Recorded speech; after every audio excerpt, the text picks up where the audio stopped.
Hi, Retro Kevo back again. This is my third episode on retro gaming, specifically retro gaming on a budget at the moment, sort of trying to save myself a few quid on various ways, all the usual, as I've mentioned before, eBay, Facebook Marketplace and charity shops, etc. But first of all, though, I was hoping to go to Next Generation, which is a lovely retro gaming shop in Stamford. But unfortunately, I had a problem with my car, and that's maybe why sometimes you have to do things on a budget because my car bill was £800. So unfortunately, I wasn't able to get out to Next Generation, Next Gen Gaming Shop. But as soon as I can, which will probably be next week, I'll be heading out there. So apologies for not being able to do that this week, but yeah, we'll definitely be doing that, because I love that place and it's good to speak to them there. But yeah, as with always, I always say, is I'm going to try and sort of show my progress with the channel, with the way I sort of do things. I mean, obviously, as I say before, I'm a bit quite an amateur, but learning progress as well, and also trying to get the things to make the channel a bit better on a sort of budget as well. Keep everything into the sort of same ballpark. But yeah, you can probably hear me a little bit better. Hopefully, I've bought myself some of these microphones which are attached to my phone, so hopefully I'm coming across a little bit clearer.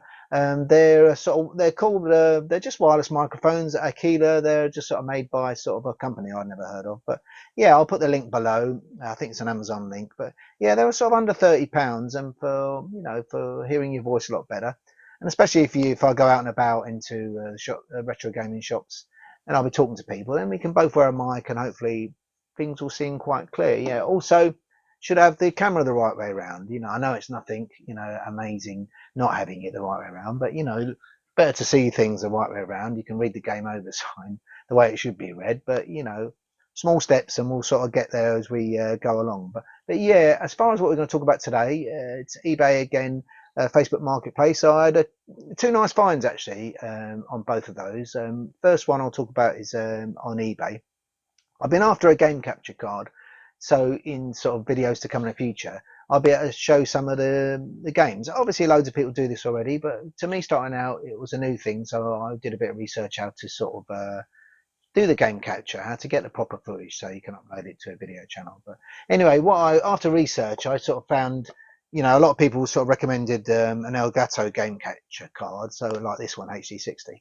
But I managed to pick up this one on eBay for 100, no, not for 150. That's the price I think it is new. So yeah, I think they're about that price, 140, £150 new. But I managed to get this one for £45, which is, really good find actually. Works perfectly. Came in the box, all the packaging was perfect, not a problem. Got it working, after a little bit of working out things, which I can always talk about in another video. If anybody wants me to show stuff like how I've got things working, I will do. But there's loads of videos out there on how to use things on YouTube, and but if people wanted me to do it, I'd go along into finding out. But today I'm just going to talk about the purchasing of it. So I got it on eBay, and I think the thing about eBay is it's like anything, it's just doing that little bit further bit of research. Like when you're going to buy something electrical, it's got electrical components like this, that you really want the seller to be trustable. So it's the usual thing about feedback. You want to go for someone that's got pretty solid feedback, but go past the first 2 or 3 pages when you're reading someone's feedback. You're looking out for things like, when there was a problem, that the seller had no problem in sort of refunding or changing it or whatever, or always gave the money back on something like that. You don't ever want to hear that there's been a bit of an issue, especially with electrical things. And you also want somebody who's been selling for quite a while. I know everyone's got to start out on eBay, and there's nothing wrong with taking a chance on eBay if you're going to go for something that's not really breakable or something that's not going to go wrong. So if you're going to go for DVDs or something like that, or quite straightforward and quite cheap, and all means sort of try an eBay, or it's just starting out. We all like to start out, obviously. But if you're going for sort of more electrical goods, something like this, a bit more expensive, or maybe a valuable game that's a bit more expensive, do look at the feedback. You want something above 95%, 99.5%, I would say, and and then just go from there. A good look at the feedback. And after a while on eBay, especially the people out there who've been on eBay quite a while, you start to get a gut feeling about something. I'm not saying it's going to be absolutely right, but you start to get a feeling about when you're reading through feedback of a seller, and then you start to feel whether it's worth trying to buy something like this, which is a bit more tricky sometimes. It could go wrong. But anyway, yeah, I'm really pleased with that. £45, as I say, bit of a bargain, quite easy to use, job done. So I was very happy with that. And the other thing is, going on from eBay, is Facebook Marketplace again. I'm going to say it again and again. If you're looking for stuff to do retro gaming or looking for anything actually, just look often because you don't know when it's going to come up. Like I was looking this week. I always put in video games or gaming collectibles, retro gaming into my search on Facebook Marketplace. And as I say, I always go for the locality, something that's going to be on stay on local. So I saw this little thing for this, which I eventually picked up. It's a little Super Mario light. You know, it looks like a light. It's not one of these modern ones that are made now. It's sort of it looks like it was made at the time the game probably came out or soon after. So it's a little lamp. I'm not going to put it on long because it will affect the camera, but it's one of these. You just turn it on, turn it off. But yeah, I mean that was a fiver. I mean £5 for that. It's not one of these wonderful lights that you get at a brand new, but it's a bit of history. It's a bit of nostalgia. I was really pleased, but £5, and you know I nearly fell a victim to my own advice really because when I looked at this, it was there, and I messaged the guy, and he said, "Oh, unfortunately, someone's coming around tomorrow to pick it up." So I thought, "Oh, I've missed out on that," you know. But I was really lucky because, you know, that person who was meant to pick it up didn't turn up in the end. It turned out to be a bit too far for them to drive. You know, why they said they'd buy it and then didn't turn up, but I don't know, but they didn't. So he messaged me back, and you know, popped round. It was about 4 miles, 4 or 5 miles for me drive. You know what? And there probably are. You can get them on eBay. I've seen them, 15, £20, but those are the sort of things that you're going to get a little bit harder to find because they're a bit older. And you know what? I was really pleased with that. I'll put it up in the gaming area later at some point. But yeah, really pleased. I mean, the guy, I have to say, the guy was like something out of the Hills of Eyes or Texas Chainsaw Massacre. But I shouldn't say that, but he was. But anyway, I wasn't bothered. I was quite happy to get the bargain. But yeah. But the other thing is, again, going on from Facebook Marketplace, is the charity shops again. I popped down to my local charity shop this week. Nothing amazing, but it's the old thing. Got to keep going, you know, and checked it. But what I did pick up was Tekken 2. Tekken 2 on the PlayStation 1. Back in the day, I loved that game, and I don't know why I didn't have it. I must have sold it or something back in the day. You know, things happen when you're younger, you haven't got money, you might move it on. But yeah, I sort of went to the local charity shop, picked it, and it was there. I think £2.50, £3, but really, really perfect condition. I know it's not a game that's hard to get, £6, but you know what saves me sort of messing about, because the other thing about charity shops and retro gaming shops is you can look at the product in your hand. You get to look at it. It's all well and good buying things on eBay. Sometimes we all use eBay, but it's nothing better than actually seeing a product right in front of you. So I picked up Tekken 2, and now you know I'm playing it again.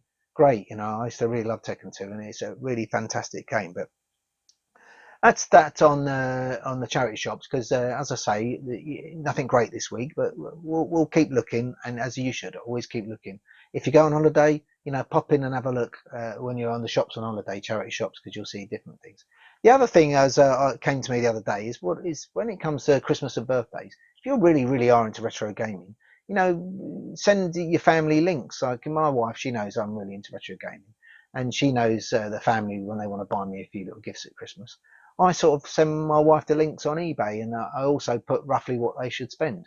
You know, so that way, you know, sometimes if it's a game that's a bit more expensive, like your wife or partner or whatever, want to buy you a nice game, if it's a game that's quite expensive, then send them the link, and at Christmas you might get it. You know what? I always say it's better to get something you want, and even in my family think that now. Better to get something you want for your birthday or Christmas than, you know, just sort of getting anything willy-nilly, which you might not want as well, you know. Oh, the other one thing going back, because it's just come back to me, is the other thing going back to the whole charity shop thing is, you know, libraries. I didn't realise, well, I did realise sometimes, but I forget. A lot of libraries sell things as well. You go into my local library, they sell DVDs, 50p a pound, and quite often there'll be the odd few games in there. So when you're in your local library, if it is a library that sells stuff, you know, have a little look through because, again, it's just the regularity of looking through. So you might find something in your local library, but just another little idea to keep your eyes open, sort of thing. But yeah, the last thing I'm going to mention is I'm going to sort of give a bit of a mention to a company called Gracious Films. You know, Gracious Films, they make sort of films and DVDs, make documentaries about computing stuff. They very famously did this one, Bedrooms to Billions, which is, you know, if you've not seen Bedrooms to Billions, try and watch it somewhere, and try and watch it in a way where you pay for it, because they're not a big company. You know, I think you can watch it on probably Google or YouTube or whatever, or sometimes it appears on Amazon where you can pay to watch it.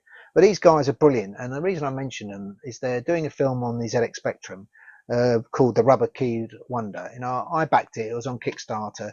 A lot of people probably backed it, but yeah, Now they're nearly finished with this film. It's out in a matter of weeks or months, I think. It's probably going to come out over the summer. But they've just put their last thing up on their website where people can still get in there in the last minute and be able to get themselves the film itself. And they do other products as well, and they've done other films. But you know what? If you want to get the Rubber Keyed Wonder Blu-ray or whatever when it comes out, and I'm sure it's going to be a fantastic film about the ZX Spectrum, Clive Sinclair, about the whole thing, how the ZX Spectrum came around. But because for me personally, the ZX Spectrum, it's what got me into gaming and everything else. It's a fantastic bit of kit.